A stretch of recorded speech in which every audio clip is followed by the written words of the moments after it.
Hello and thank you for joining us on this edition of NHK Newsline. I'm Raja Pradhan with the news from Tokyo. Japan's Foreign Minister Iwaya Takeshi has met his Chinese counterpart Wang Yi in person for the first time. Iwaya and Wang held talks for about 3 hours Wednesday in Beijing. The meeting follows China's lifting last month of a restriction on visa exemptions to Japanese travelers on short-term visits. The restriction had been in place for more than 4 years, but was lifted in response to requests from Japanese businesses. I would like to build a relationship that makes people in both countries feel happy that Japan-China ties have made progress. The foreign ministers agreed to a visit by Wang to Japan at an appropriate time as early as possible next year. They also plan to hold a high-level dialogue in which relevant ministers from both countries discuss economic cooperation. In the meeting, Iwaya asked China to resume imports of Japanese marine products. In September, Beijing agreed to gradually work toward a resumption. Such imports had been suspended following the release of treated and diluted water into the ocean from Japan's crippled Fukushima Daiichi nuclear plant. Iwaya conveyed Japan's deep concerns about the situation in the East China Sea, including the Senkaku Islands, and China's growing military activities. Japan controls the islands. The Japanese government maintains the islands are an inherent part of Japan's territory. China and Taiwan claim them. Iwaya said a new buoy was found in Japan's exclusive economic zone south of Yonaguni Island in Okinawa Prefecture and asked that China remove it immediately. Iwaya also urged Wang to ensure the safety of Japanese citizens in China. In September, a Japanese boy was fatally stabbed on his way to a Japanese school in the southern Chinese city of Shenzhen. Iwaya also sought an early release of Japanese detained in China. The minister also expressed deep concerns over North Korea's nuclear and missile development programs and military cooperation with Russia. He expressed expectation China will play an important role in addressing the issue. And the meeting comes as the Chinese government has been trying to smooth relations not only with Japan, but with other nations in the region. That includes India.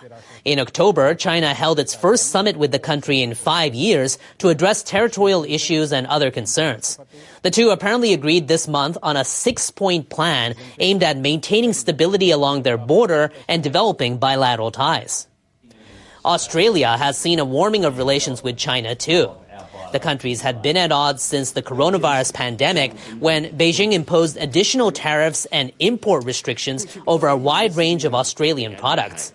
But with an agreement to resume Australian lobster shipments in October, most of the Chinese measures have now been lifted.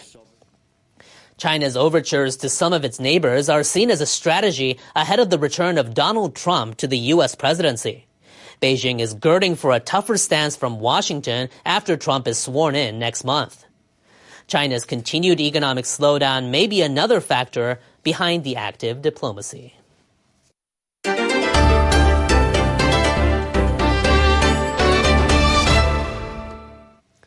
Government investigators say the captain of a Japan Coast Guard plane involved in a fatal collision with a passenger jet at Tokyo's Haneda Airport in January believed the plane had been cleared to enter a runway when it had not. On January 2nd, the Japan Airlines jet and the Coast Guard plane collided on the runway, killing 5 of the plane's 6 crew.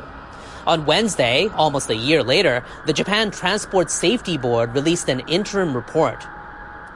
Voice recordings and other evidence from the Coast Guard plane shed light on what took place in the cockpit.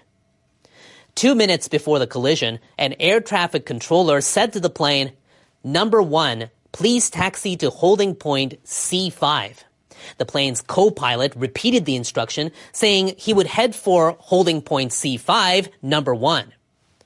Both the captain and co-pilot repeated the words number 1 and no problem.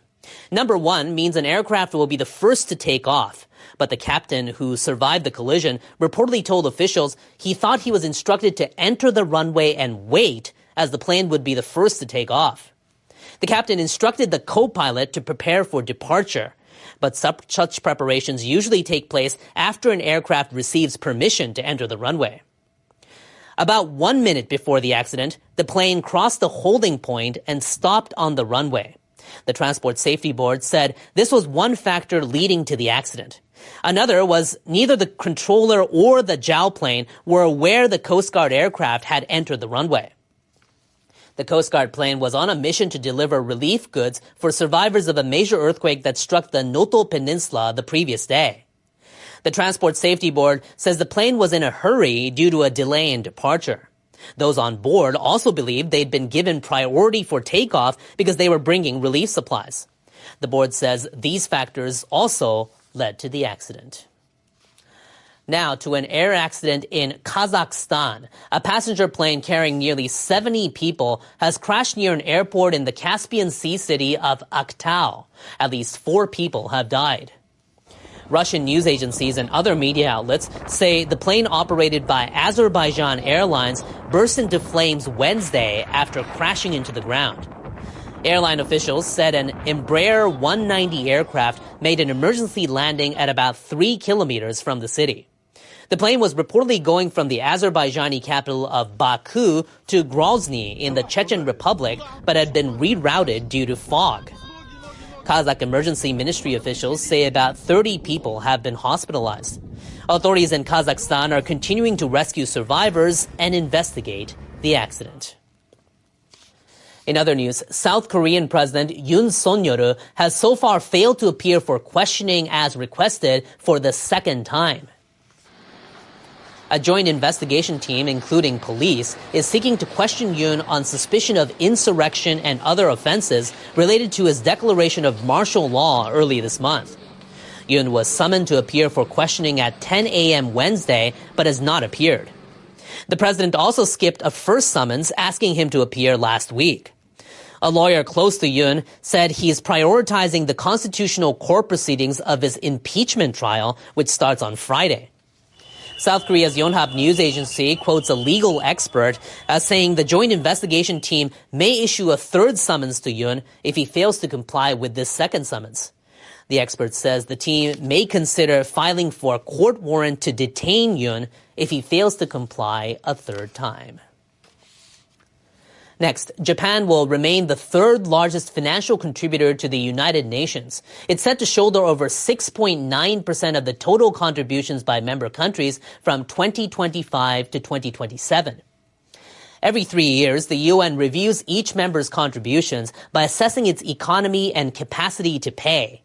In the resolution adopted at the UN General Assembly, the top 3 contributors for the period will remain the United States, China, and Japan. Japan's share shrank by 1.1 percentage point from the last review to 6.93%. The U.S.'s share is unchanged at 22%. By contrast, China's share rose by nearly 5 points to just over 20%, almost on par with the U.S. This is expected to boost the country's clout at the UN.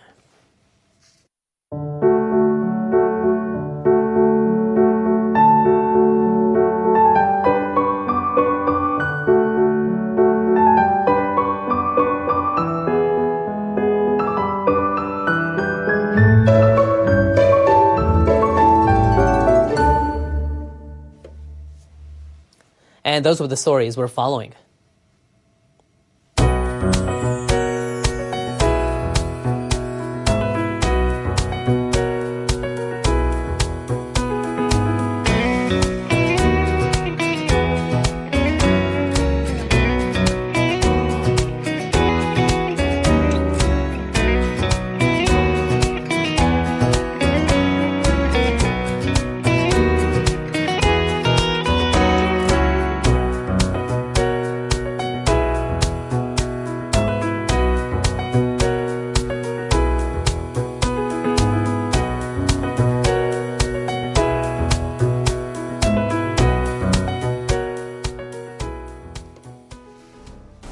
That's all for now on this edition of NHK Newsline.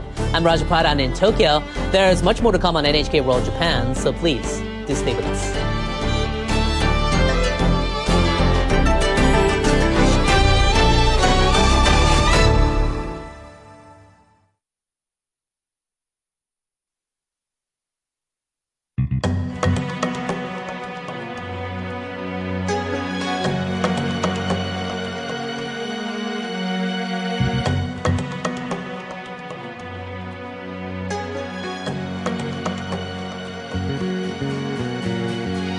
Japan has various kinds of landmarks that fascinate visitors.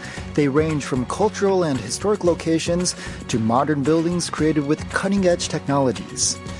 The backstory of Japanese landmarks brings you the stories behind these amazing places. In this episode of the Backstory of Japanese Landmarks, we feature Fushimi Inari Shrine.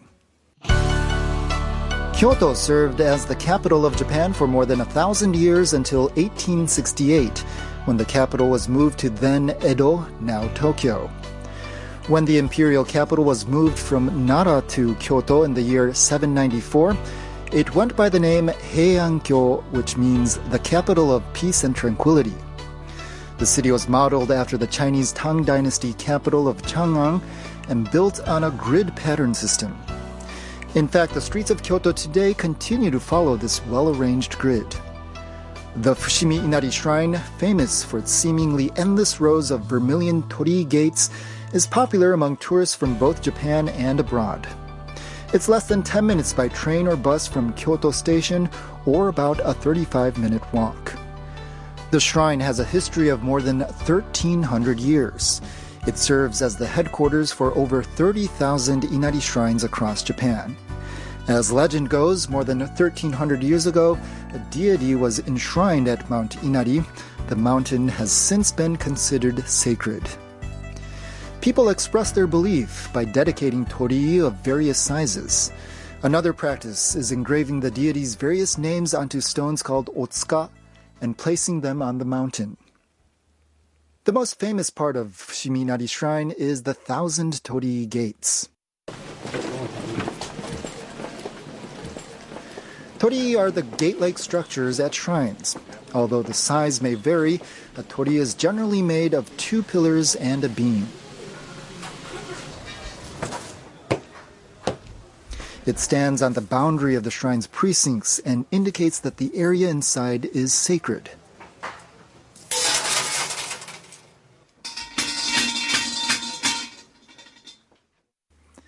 Fushimi Inari Shrine in Kyoto has long rows of vermilion torii that seem to stretch on without end. Inari shrines are dedicated to a deity popular among common people, representing good harvest, prosperous business, safety for the family, and the accomplishment of ambitions. The Edo period from the 17th century to the end of the 19th century was when much of the popular culture leading up to the present age took shape. It was during this period that people started offering torii to Inari shrines, hoping that their wishes would be fulfilled, or to give thanks when their wishes came true. As the headquarters shrine, Fushimi Inari Shrine received the most of these offerings. This is why there are nearly 10,000 torii gates in various sizes in the precincts. Particularly famous are the rows of torii called senbon torii, or 1,000 torii, which lead to the main shrine building. The endless torii make for a great photo background for tourists. Fox statues are a common sight at Inari shrines.